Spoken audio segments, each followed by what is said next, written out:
কথা বলে শোনে, আমার মুজাদ্দেদ আমার নবীর প্রেমে ছিলেন। তখন তিনি যুবক ছিলেন, নবী নবী নবী নবী নবী নবী করে পাগল হলে ওই যে ফুরফুরা শরীফের পশ্চিম দিকে ধনকুটা বলে জায়গা আছে, যেখানে আজকে ঈদগাহ আছে, ওখানে ঈদগাহ ছিল না, জঙ্গল ছিল গো। মুজাদ্দেদ জামান ওখানে গিয়ে বাকি সময়টা আল্লাহ পাকের ইবাদতে মশগুল থাকতে, আর করে এসে রাত থেকে দরুদ শরীফ পড়তে লাগতেন, এমন করে চোখে পানি ফেলে কাঁদতে লাগতেন, আল্লাহ আমি আবু বকরকে আপনার হাবিবকে দেখিয়ে দেন, আমি আবু বকরকে আপনার হাবিবের দিদার মিলিয়ে দেন, আমি আবু বকর আপনার হাবিবকে দেখতে যাই। রাজা রাত আছে, আল্লাহ নবী দিদারের জন্য কাঁদতে থাকে। এমন সময় দেখা যায় একদিন আল্লাহ নবীর দিদারটা নসিব হয়ে যায়। আল্লাহ নবী কি বলেছে, বাবা আবু বকর রে, আমাকে যখন এতই ভালোবাসো আমার দরবারে কেন আসছো না, আমার দরবারে কেন আসছো না? আল্লাহ নবীকে বলেছিলেন, ইয়া রাসূলুল্লাহ হাবিবাল্লাহ, আমার যাবার মতো উপায় না, অর্থ নাই আমার যাবার মতো উপায় নাই। আল্লাহ নবী বলেছে, আবু বকর নিয়ত করো, আমি নবী দোয়া করছি তুমি কাবা মদিনা দেখবে। অনেক বড় কথা, সেই বছর নিয়ত করেছিলে, নবী আমার বলেছিলেন কাবা মদিনা দেখবে। আবু বকর সিদ্দিক প্রথম কাবা শরীফে গেলে, আল্লাহ কাবা তওয়াফ করলে, সাফা মারওয়া সাই করলে, মিনা মুজদালিফা আরাফা ঘুরে নিয়ে আবার কাবা তওয়াফ করে নিয়ে সাফা মারওয়া সাই করে জমজমে পানি পান করে মাকাম ইব্রাহিমের নামাজ পড়ে নিয়ে হজের আর কানের কাজগুলোকে করে নিয়ে এবারে দিবানা মাঠ চলে যেতে লেগেছে মাসুকের দিকে, মদিনার দিকে যেতে লেগেছে। যখন মদিনার দিকে যায়, এ যুবকেরা তরুণীরা বাবেরা, আল্লাহ নবী খাদেমকে খবর দেখিয়েছিল, আমার আবু বকরকে এক রাত আমার রওজায় থাকার পারমিশন দিলাম। আবু বকর সিদ্দিক নবী রওজায় থাকবে, কিন্তু সাথীদেরকে তো বলে দেয়নি। কিন্তু মনে রেখে দিও, ওলিদের সাথে থাকলে খাদেমের লাভ আছে। আমার সঙ্গে যারা এসেছে, যা নজরানা যা খাদ্য আমার জন্য আছে, ওটা কিন্তু তারাও পাবে, তারাও বসবে। এই আবু বকর সিদ্দিকের সাথে খলিফা বড় আওলাদ ছিল। গভীর রজনীতে আমার মুজাদ্দেদ জামান দুরুদের ওজিফায় পড়ে গেলেন। হঠাৎ রওজা মুবারকটা আলোকিত হয়ে যায়।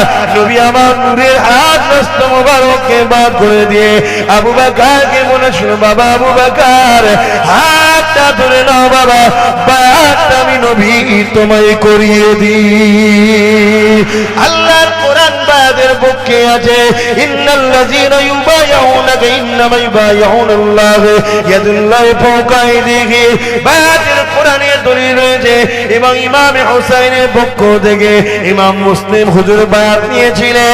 এখন আমি যেটা বলতে লেগেছি, ওই দাদা হুজুরের হাতে হাত দিয়েছেন 5 হুজুর, আমার আবু জাফর হুজুর হাত দিয়েছে, আমার ছোট হুজুর হাত দিয়েছে, বড় হুজুর সেজ হুজুর হুজুর হাত দিয়েছে। ওই ছোট হুজুরের হাতে হাত আমার আব্বা জান পীর আল্লামা আলী আকবর সিদ্দিকী দিয়েছে, সেই হাতের সঙ্গে আমি হাত দিয়েছি। এই যুবকেরা যে হাতের সিলসিলাটা নবীর হাত পর্যন্ত চলে গেছে, ওই হাত ধরে ধরতে পারো, ইনশাআল্লাহ বিশ্বাসে মিলাই বস্তু তর্কে বহুদূর, দুনিয়াও পাবে আখিরাতও নাজাত পাবে, বলো ইনশাআল্লাহ।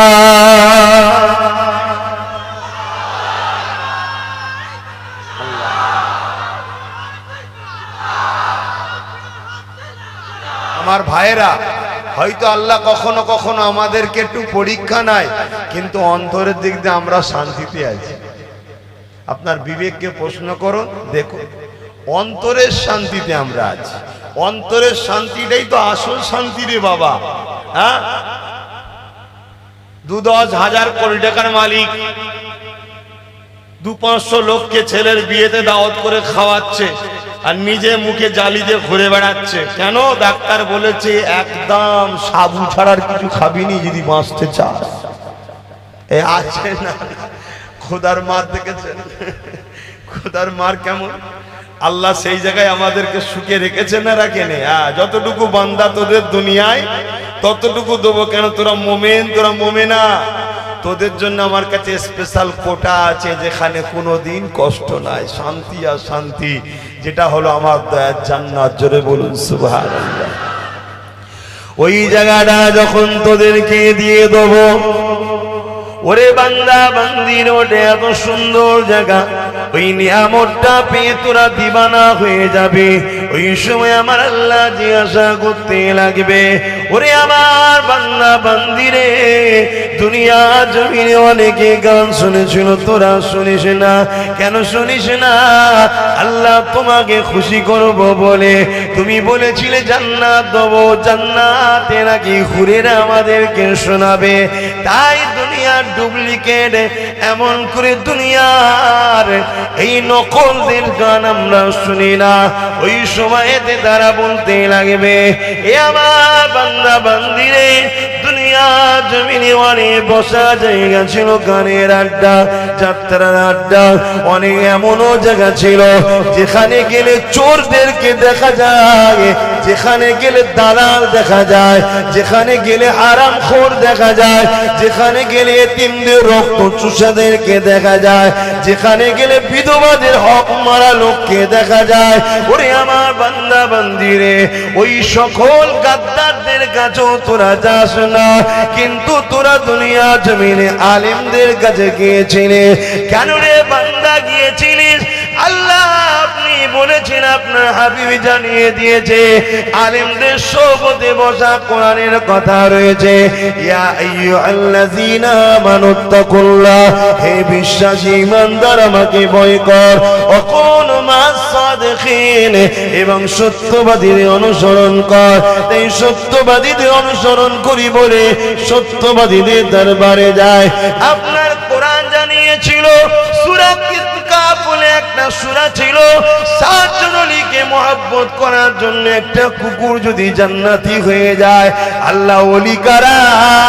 যারা তো তোমাকে ভালোবাসে, তোমার হাবিবের সুন্নাতে জীবন গড়ে, তারাই আলেমে হাক্কানি। তাই আমরা আলেমদের দরবারে যেতাম যাতে করে তুমি খুশি হয়ে যাও। কারণ নবী আমার জানিয়ে দিয়েছিলেন, আল মারউ মা মান হাব্বা, দুনিয়ায় যদি কেউ হারাম করে সঙ্গে মেশে, কিয়ামতের দিন হারাম করে সঙ্গে থাকবে।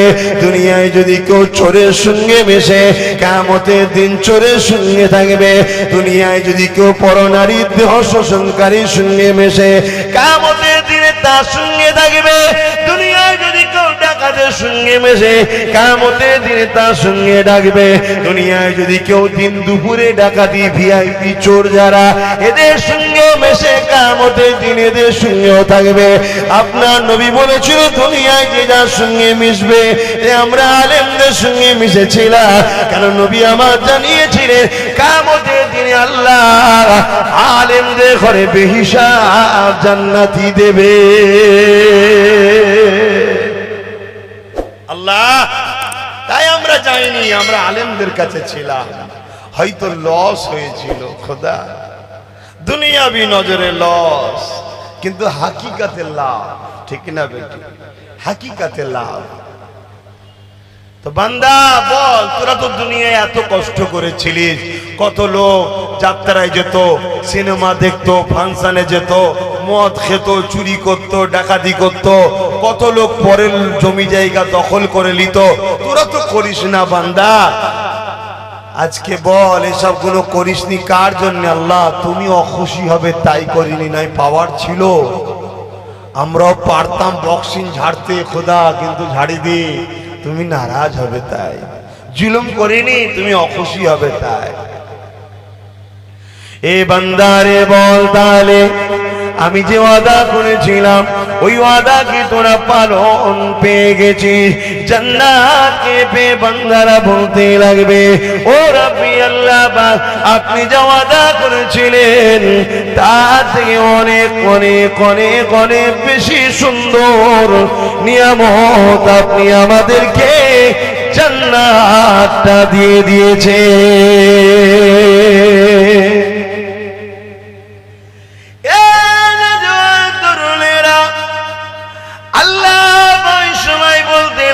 বান্দা বান্দি রেগে চিন্তা করে দেখ, আর কি কিছু আদা বাকি আছে? জান্নাতে হুর পে, জান্নাতের সুন্দর বাগিচা পে, জান্নাতের খাদ্য পে, আরামের জিন্দেগি পে বান্দা ভুলে গেছে আর একটা নিয়ামতের কথা। তাই বান্দা বলবে আল্লাহ আপনি যা দেবেন বলেছিলেন তার থেকে অনেক বেশি নিয়ামত আমরা পেয়েছি। যদি জানতাম জান্নাত এত সুন্দর, সামান্যটুকু যদি ভুল করে ফেলেছি ওটাও করতাম না। সামান্য দুনিয়ায় যদি কিছু নিবার আশা করেছিলাম ওটাও নিতাম না। আল্লাহ ওই সময় বলতে লাগবে ওরে আমার বান্দারে তোরা ভুলে গেছিস আমি আল্লাহ ওয়াদা করেছিলাম তোদেরকে যা তা দিয়েছি, তো আর একটা ওয়াদা বাকি আছে বান্দা শুনে রেখে দে।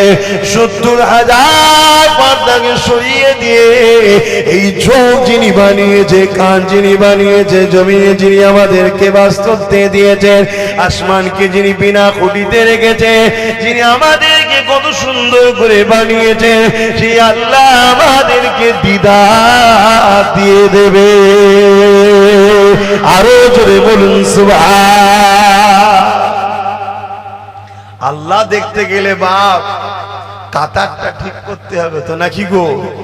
হারাম করে সারা জীবন মুখ দেখবে, গরিব এতিমদের রক্ত চুষা পিপাসুদের মুখ দেখবে, আর তুমি বলবে আল্লাহ বা তোমায়ও দেখবো। এই হয় কখনো?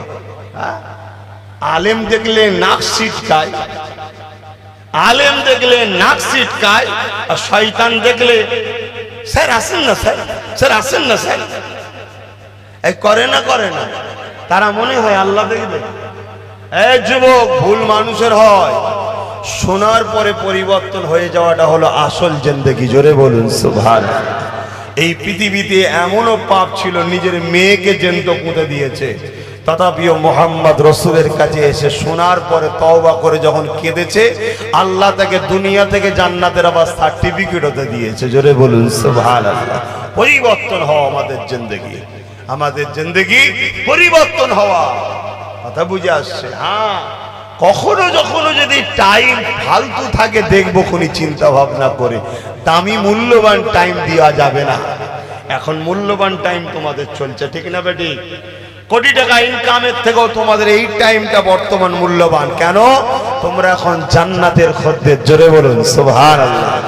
কোটি টাকা থাকতে পারে, পৃথিবীর বুকে সব কিছু থাকতে পারে, জান্নাত পাওয়া যেতে পারে না বাপ। জান্নাত পেতে গেলে কোরআন ও সুন্নাহ অনুযায়ী এবং সেই মাহফিলে বসলে জান্নাতের বাগানে বসা হয়। জোরে বলুন সুবহানাল্লাহ। গল্প বলি না, আমার রসুলের কথা বলছি, আমার আল্লাহর কথা বলছি। এগুলো বলার অধিকার আছে তো নাকি? অনেকে বলে এটা ধর্ম নিরপেক্ষ দেশ, তো কেন বলতে পারবেন না? ধর্ম নিরপেক্ষ অবশ্যই আমিও মানি, কিন্তু বাস্তবে কি ধর্ম নিরপেক্ষ হচ্ছে? হ্যাঁ, সবাই মিলে একজনকে গুঁতো দিচ্ছে না, দেয় না?